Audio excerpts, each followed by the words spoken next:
Hi everybody, hope you're having an awesome day. Here to do our second version of nail trims. And this one is for purely, positively petrified pooches. And we are going to use, wait for it, these. I am not kidding, to get you there. It's going to be a good one. And Kip is really ready to get started. Ready?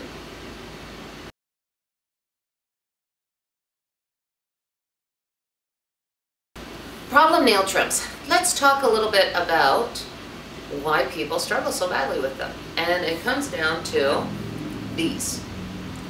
Okay. Now, some people, switching to another tool, great option, but maybe you can't do that or don't want to do that. So the reason people struggle with nail trims is because these have become tainted. Totally tainted. The tool of doom. And because of that, the second the dog sees this, all the old fears come back. So we have to deal with that. And that's where these guys are going to come in handy. Because these, well, they're new and they're not tainted. So let's get started on first steps. It's a bit of a complicated process. Well, not really complicated. It has a lot of steps, but it's not that complicated. And first step, what I want to do is we need to make sure that our dog learns how to hold still. We're going to do an operant process. And it's not that the other process where we did classical conditioning first is bad. It's just that this is a different way of doing things, but just as effective. And it allows us to do a couple little interesting things. A lot of videos out there start the same way. They start by teaching the dog to lie still, or sit still, or do a target. Doesn't matter which one you choose. No, it doesn't. All of them, they're just fine. It's whatever works for you. I personally like to have the dog on their side so I can see their paws and have access to all of them. But it's not enough for the dog to hold still or to do this or down. You need to make sure that they do it and hold steady even though you're handling them and manipulating them in various ways. So let me show you what the goal is on step number one, regardless of which position you teach. Ready?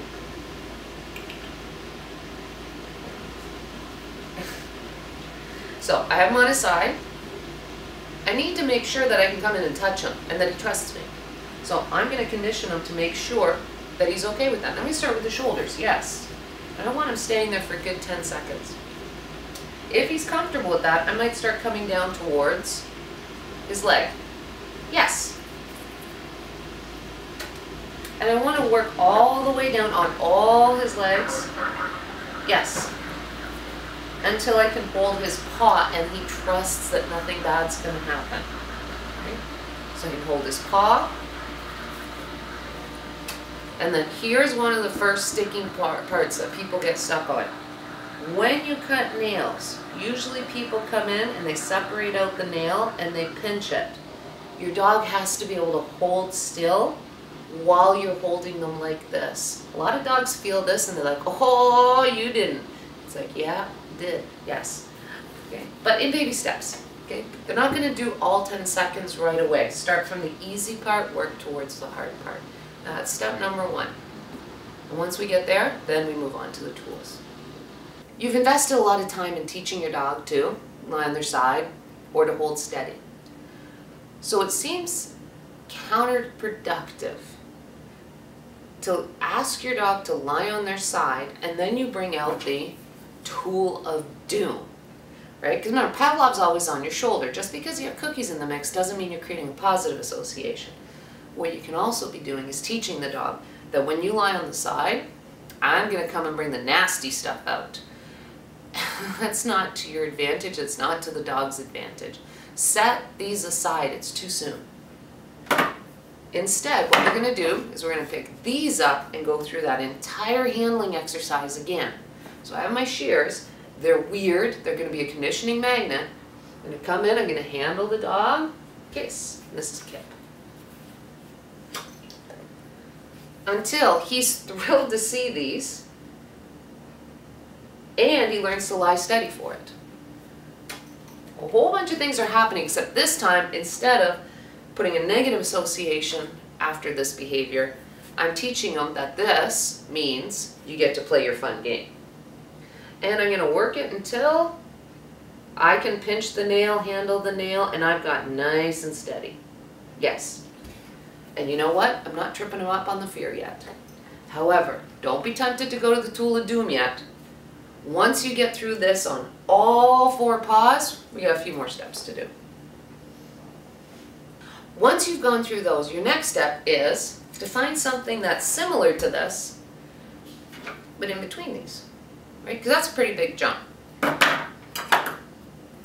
So I'm going to do the same exercise, but with my sewing scissors. Okay, so same thing, except these are now a little bit more similar to the tool that I want to eventually use. So I'm going to pick these up, I'm going to come in, we're going to go through the whole sequence again, yes. And I'm going to teach them to trust these. So scissor-like tools mean that we play our little game. It's not a bad game, you just lie there. And I continue through the whole sequence until I can come in and I can work them, and I'm building layer after layer of trust. But also, he's enjoying this. Thinking, yeah, we should go into these. No, not yet. Once you're done with these, you're going to find something that's in between these, right? So you're always trying to find really tiny splits. And you're also teaching them that there's this category of tool. So while this might not look very similar to this, I can go from this to this just by being a little creative, right? So I'm dealing with it, and every time I get a little bit closer, the association that I'm building layer after layer starts to bleed into this. So your next step, yeah, you gotta do it all over again. Pruning shears, all right? Now these even start to have those sort of locks. A little itchy. Ready?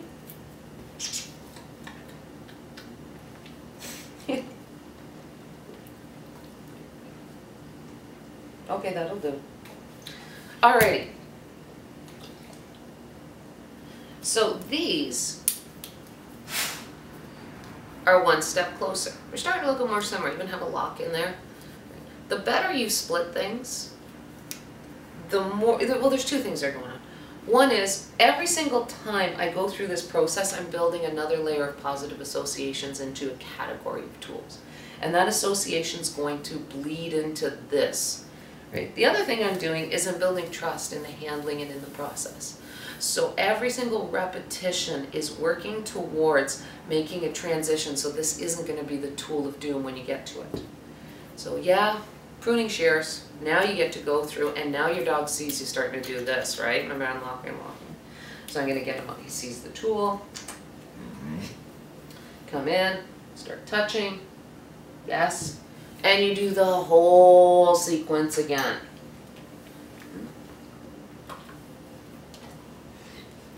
Okay, and we work our way up to the paws. I have the locking mechanism. Okay. Yes. And I build up more trust and more trust. And when I'm done with these, I mean, the more repetitions with the more tools you can do, the better. So now, another pair. So as you can see, these are one step closer. Right? So one of the things that's sort of the hallmark of good trainers is good trainers are good at splitting things into small steps. Better you do it, faster results. So I start with these, and we go through the whole process again. Yes. And then, when you're finally ready for the tool of doom, still one more hot spot to deal with. For that, I have some spaghetti. Some dogs flinch or get a little nervous when they hear that crunching sound. So, once you have these, you're going to go through the whole process again of handling and touching till you get to this point. Yes. And before you cut an actual nail, I've got spaghetti at the paw. I'm going to kind of put it here, kind of pin it in, and then I'm going to come in, I'm going to fuss around. Yes. So he hears that crunching sound. What he's learning is that when he sees these come in and squeeze, there's absolutely nothing to worry about. So I'm starting to get him used to the auditory stuff as well. Spaghetti's not a bad thing to add to your nail trims. Okay? And then your final step is to make sure that when you start to cut, don't worry about taking like fully back. All you want to do is build trust and take a tiny bit for the first couple weeks. So you pick up the tool, come on in. Remember, you've got time, you've got relax, you've got a whole pile of stuff, which means that you can come in. Okay. And you can come in and start cutting. Okay. So, variation 2.0. Don't taint your behaviors with the tool of doom. Address it.